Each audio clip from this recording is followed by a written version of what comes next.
Okay guys, this is something that loads of people have been asking about, or I've seen loads of people asking about, and it's been quite a hot topic recently, and that is what top niches for you guys to start dropshipping in 2018 and 19. So in this video I'll be going over the 3 top niches that I would personally recommend you starting off in, and what I would start off with if I was going to start a Shopify dropshipping right now. So with that being said, let's just jump into the video.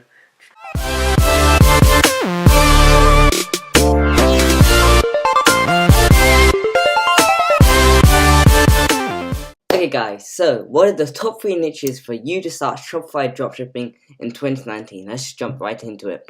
So the first niche is actually by starting, and let me just pull it out right here. The first niche is by starting a trend store. So when I say trend store, what I really mean is like a general store that's really catching on to trends that are popping off on different social media platforms, Instagram, Facebook, and whatever it might be. So the point of starting a trend store is because products on the store will, you import products that are going very viral. So they've hit the explore page, or they have millions and millions of views. And I spelled it wrong here, but they try trends like this in a specific niche. They pop up. Different products are popping up every single week. There's new products popping up, and they go very viral. So if you capitalize on a trend as it's starting out, you can get the whole wave of traffic. You can capitalize on the whole wave of traffic that's beginning to come. If you're starting a trend yourself by testing products, video products, video ads, and if they go viral, then you've capitalized the whole wave of this trend that you've created yourself. And you can see other people starting their own trend by testing different products, and you can capitalize on like the middle part of the trend where traffic is still high, and also the decline, because trends do tend to decline after 1 or 2 months, I would say. And one example of a trend that has popped off not too long ago is called a cable tromper. So what this product was, and it was mostly selling on Instagram, I haven't really seen it much on Facebook. What these things were little things that you would insert to the end of your iPhone or the cable, and they would protect the end from peeling off or breaking like they sometimes do. Now this trend only lasted for about 1 month, and it was selling really good for the month, but after that literally no one could make money from it, because these trends are very short-lived, so you really have to capitalize on them as soon as they start popping off. Well, there are different ways of finding these trends, and they're quite easy to find as long as you have a good eye for them and you're doing the right research strategies, which I can explain to you guys in a different video. Then yeah, you can make a ton of money from these trends, because again, there are quite a lot of them that are popping up every single month, every week in fact. And one thing about a trend store is that you aren't limited to products that you are selling. So let's say if you start off in a niche store, let's say if you go directly for camping, you can only sell things in the camping niche. You can only sell tents or flashlights or other stuff in the camping niche, which I'm not in. But you're only restricted to selling in that niche, because your store is built around that specific thing. But if you start a trend store, you can literally sell anything. If a trend is popping up in the camping niche, you can sell that. You can sell something in the fishing niche. You can sell something really general. You can sell something related to movies, something related to clothing. Trend store is basically anything. So you're unlimited, restricted to products that you could be selling, and that really maximizes the amount of money you could potentially be making from products. And as well as that, there's quite a lot of stores that are doing or are do have trend stores. Now, you shouldn't see that as a disadvantage, because in fact you can take inspiration from these stores, basically copy the products that they're selling if you want to find new products for you to sell yourself. And you can also copy their ads, which I don't exactly recommend, but I do sometimes, because obviously if loads of people are selling it, and there's a chance that at least one person will ship the product to them and make their own ad, and they tend to be high quality, so you can take that from them. But yeah, so many competitors in a specific niche doesn't mean that it's a disadvantage, because you can be learning a ton from them, and you can be finding new different products, different ads on their website.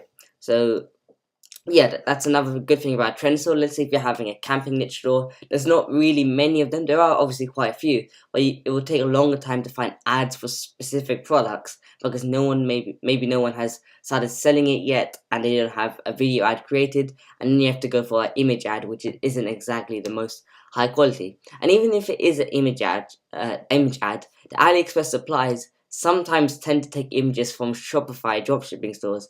So let's say someone ships a product to them and takes professional photos, then only will the AliExpress listing use this professional photos, because they actually take it from the Shopify store rather than doing it themselves, which is something you might see. And one final thing about a trend store is that it's an evergreen niche, which means it just never runs out. There's always an audience, a market to fulfill, and there's always new products popping off that you can treat them with. So an endless amount of products and customers, 7 billion people, and obviously not everyone shops online, but there's literally an endless amount of people on all social media platforms, Google, wherever it might be, that you can sell these items to. So I want to show you an example of someone in a kind of a trend store. This is a specific trend, so they made a niche out of a trend, and this is like a 3D LED lamp. So these things have been selling really well for the last one year and a bit, and I know that because I had been selling them quite a bit time ago. But they basically built themselves into the brand, the main supplier for these 3D lamps, and I'm pretty sure you can find them on AliExpress for less than £10 or $14, and they're easily selling them for $30, for $50, and pretty good markups, over $25 margins on these items. So they basically took a trend that they saw was popping up recently, a year ago on Instagram, and they built a whole brand around it. Now that is something you can do, but what I'm talking about in this example specifically is finding a trend and selling it, and finding a new trend, moving on to a new trend, and continuously moving, finding different trends. So this technically qualifies as a one product store, because all they're really selling is LED lamps, even though there's different variants to it. But by trend store, I specifically mean finding one trend and then jumping onto another and another and another. But yeah, and another person who's doing this is the Free Spirited Shop, and I have used them as an example before. And they're not doing too bad, I know that for sure. They're not as big as the other one, but as you can see here, they really only sell trend products, and whatever starts selling, they just import it into the collection list and they start advertising it. So every single week they add new products into their collection, which have been selling really well, and then they go from there. And again, like I've talked about in a different video, if you want to see what products they're advertising, you just click on the tag button, and you can see that what products are running ads to. For example, this blanket sweatshirt has 30,000 views, not too bad. 500 comments, which is actually quite good. So they must be selling that quite good. They have 12,000 views for that same thing here, and they're promoting this thing again quite a bit. So just by looking at their tag section or checking what they're posting on their feed, then you can see what products are selling really well for them. Because they're running ads multiple times to specific products, they must of course be making money from them. So yeah, that is basically it for the trend store. Niche number 2 is actually, let's put it in black, is actually a pet store. So the reason I say you should start out with a pet store, or one of my recommendations is to do that, is because the niche for starting out a pet store is very, very, very big. Not specifically on Instagram, even though that is big in itself, but on Facebook there are millions and millions and millions of people that you can target when it comes to pet store. And one thing about a pet store is that not only are products an impulse buy, but they're also an emotional buy, because people really love their pets. They're connected to their pets. Like, they were willing to spend money for their pets because they know, like, they treat their pets as their friends. Now, I don't know much about pets. I don't have pets.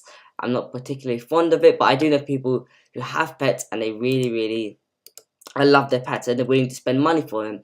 So there are two types of purchases, like you might have had before. People buy for two different reasons. Either it's an impulse buy. When it comes to the trend store, most of the products are an impulse buy because they're really cool. People want to say, hey, that looks cool, and then they go buy it. But the second reason is because it's an emotional buy, as in it strikes them by the heart and they feel like, oh, I need to buy that because it emotionally connects and resonates with the person. So when it comes to a pet store, purchases can also be emotional because people are really connected emotionally in heart to their pets, and they want to buy the best clothing or gadgets or whatever it might be for their pets. So not only is there a big niche, but there's two different reasons people would buy, unlike the trend store where the only reason people would buy is because, hey, that looks cool, I'm going to get it. Not really emotional, because you can't really get an emotional trend of sorts. I haven't seen one of sorts. But yeah, and another thing about a pet store is that On Instagram, there are tons and tons of pages that you could buy shoutouts from. And the thing about these pet pages is that they're incredibly cheap. Now, I work with quite a few pet pages, not even to sell pet related products. A few I have sold pet related products, but the engagement on these pages are super high, as in they have over like 5-10% engagement rates on their posts, and they have super cheap shout out rates. So compared to all the other meme pages or whatever pages, they charge an incredibly less amount compared to those pages, and there's an absolute ton of them. So that's why I really like the pet niche, because you can easily scale products. With you have a vast amount of pages that you could post on to scale your product. But not only that, the profit margin they're making after ad costs and product costs, it's also going to be high, because the amount of money that you're spending per shout out, it's much cheaper compared to posts on these meme pages when it comes to trend stores. And again, the emotional buy factor, which kind of increases conversion rate, because you're not only having one reason for them to purchase anymore, you have two reasons for them to purchase, which helps them increase conversion rate. And also you can upsell these people on different pet related products, which is one thing I didn't add on here. Let me just add that right now. You can upsell people on related products. When it comes to the trend store, like I mentioned before, you can't exactly upsell people on related products, because one trend is a specific trend. Let's say this lazy quilt with sleeves. This is a specific trend that's been popping up recently. You can't really offer something related to this, because there isn't any specific product that people would buy along with this. But when it comes to a pet store, there are millions, or not millions, but tens of thousands of different products you could potentially upsell, cross-sell, downsell to people who are buying one specific pet product. So that's another big thing, because obviously cross-selling, upselling people on different offers increases your average order value, which increases how much money you make at the end of the day. So you can easily upsell people with a related product with the pet store, which is something you won't really find in general trend stores. But yeah, and it's also an evergreen niche. I mean, people won't stop having pets, stop buying stuff for their pets, because again, they're emotionally connected to them. And there are literally tons and tons of untapped winning products in the pet niche that are coming out every single month. You can identify these trends. Instagram, Facebook, you can see loads of ads for different pet products, and if you jump onto them, then you can see that they are selling really well. Now, one brand that are running, are specifically selling pet products that are doing really well for them on Instagram and also Facebook, actually, are Indigno Pet. I hope I'm saying that right. But I've been looking at that, right? I've been looking at them quite recently, and they have been running a ton of ads to specific products. So if you see, they have 114,000 followers, and they're only in the pet niche. They're only selling dog-related products. And this thing right here, this is a chew toothbrush, and free winning product for you guys, I guess. This thing has been selling really crazy for them recently. If you go to the tag, you can see they're running tons of ads for it. This is a customer review. Someone actually bought it from them. I don't think you can see many of it now, because they're all 24-hour posts, and they're not up at the moment. Someone saying thank you because they just bought it, but they're definitely doing really well with this product. And just by looking at their feed, you can see what items that they're selling, and you can capitalize on these trends. You can see they have 108 comments on the product, which means that they're selling it really well. So if you just check their feed, you can see what pet products have been selling really well for them recently. So for the time being, this dog toothbrush has been doing well. Previously, it was a pet glove, which I know they sold thousands and thousands of units of, because they actually posted on many big pages like World Star. If we check over here, this one has 21,000 views, and if you just scroll through their feed, you can see that they're making tons of money from this product based on the ads that they're running and the engagement that they're getting on their post. So yeah, there's literally hundreds of products on this in this industry, in this niche, that are untapped, that are winning products that you could potentially start selling, and that's why I really recommend a pet niche as well. So let's move on to the final niche, and let's not make this too long. But the final niche is actually the clothing niche. Now, I haven't specifically sold many things in the clothing niche before. I have done a little bit, but not too much. None of my stores are primarily based around clothing. But the thing with clothing is that it's not exactly seasonal, as in you can sell them, anytime around the year. But the period where clothing tends to sell the most, and by clothing I mean specifically hoodies, t-shirts, and stuff like that, is near the December, January, February time, where it starts getting colder. People really want to buy these hoodies, those custom hoodies, the windbreakers, the bomber jackets. So the clothing niche does have a kind of a seasonal aspect to it, but it's all around the year. You can sell that stuff all around the years. But one thing about it that I particularly love about the clothing niche is actually the margins on these items are very, very good. Now I want to show you an example of a store, and it's called Plyak Store, and let's go to Aliexpress as well. Now I want to show you the margins that they're getting on some of their products. So let's just wait for this to load. So I'm just going to type in hoodie, and just wait for this to load.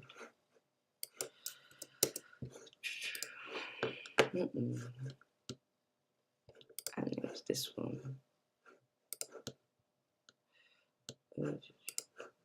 Okay. So here's the same product on their here's this product on their website, and they're selling this at $42. And on AliExpress you can get it for £15, and this is actually not a cheap listing. You can get it for £12, and they're selling it for $41, which is an incredible markup. You can get incredible margins on the clothing niche because there's a high perceived value for these products. People are willing to spend a lot of money just to get these hoodies, which are apparently good quality. But yeah, the perceived value on these items compared to what other retailers are selling them at, what M&S or whoever are selling them at, people are willing to pay a lot more for these types of items. So there are very good margins on these items. And I was actually having a conversation, or we're in class the other day, in Young Enterprise, which is where we talk about business, so-called business anyway. Teachers don't know anything about business.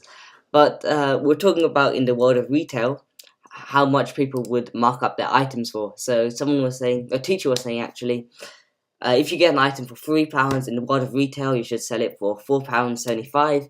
And he asked me, before he told me the answer, he asked me, if I bought something for £3, how much would you sell it for? I was like, easy, you sell it for £20, because obviously Shopify mindset, marking up 6 times, 7 times. And he was like, no, £4.75. We won't sell anything for more than that, which just shows, the margin in retail is not that good. But on Shopify, on these platforms, with dropshipping, you can easily mark up your products really, really high, because no one specifically knows how much you got it for. You can make the perceived value of a product seem so much more higher than it actually is, because these are unique products that you won't really find in stores.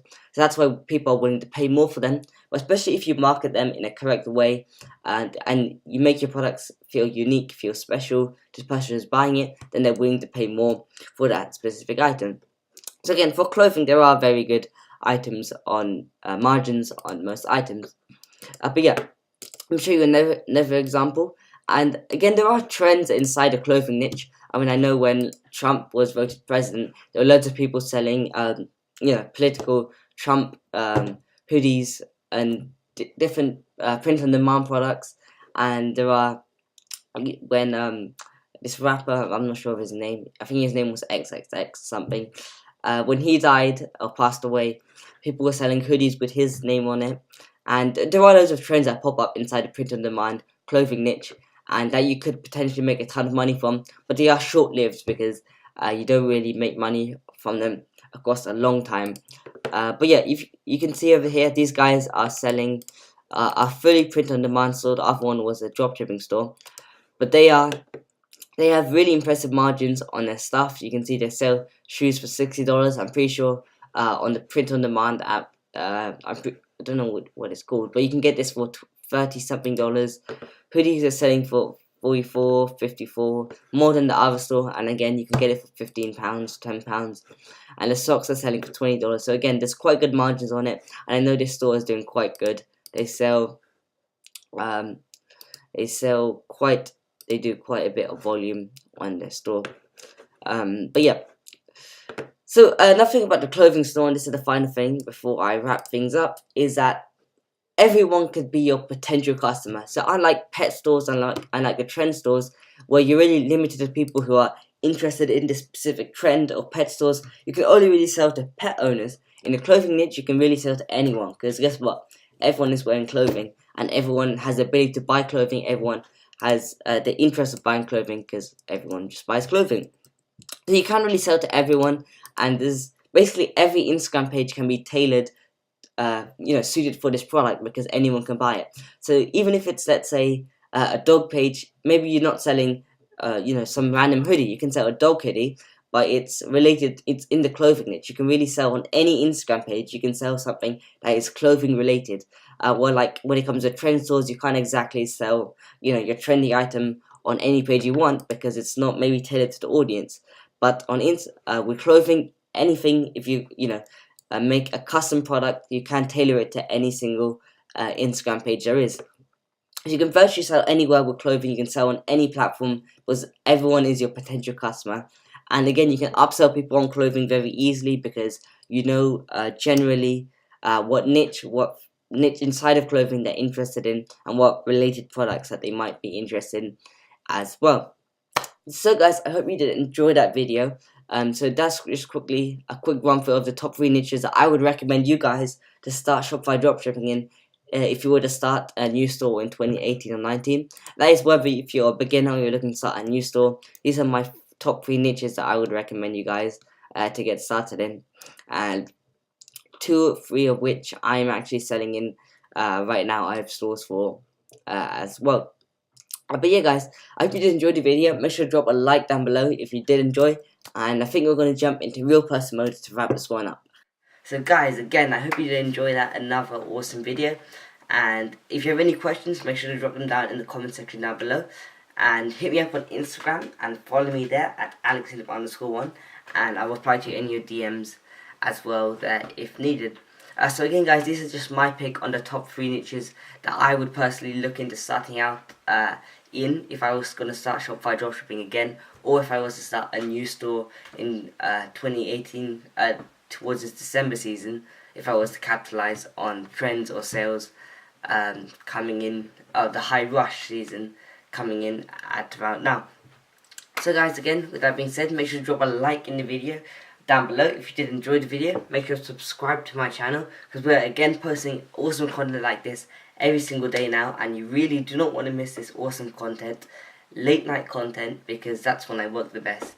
And yeah, make sure to also hit the notification bell icon so that you're notified every time I post another awesome video like this. And again guys, with that being said, hope you enjoyed, and peace.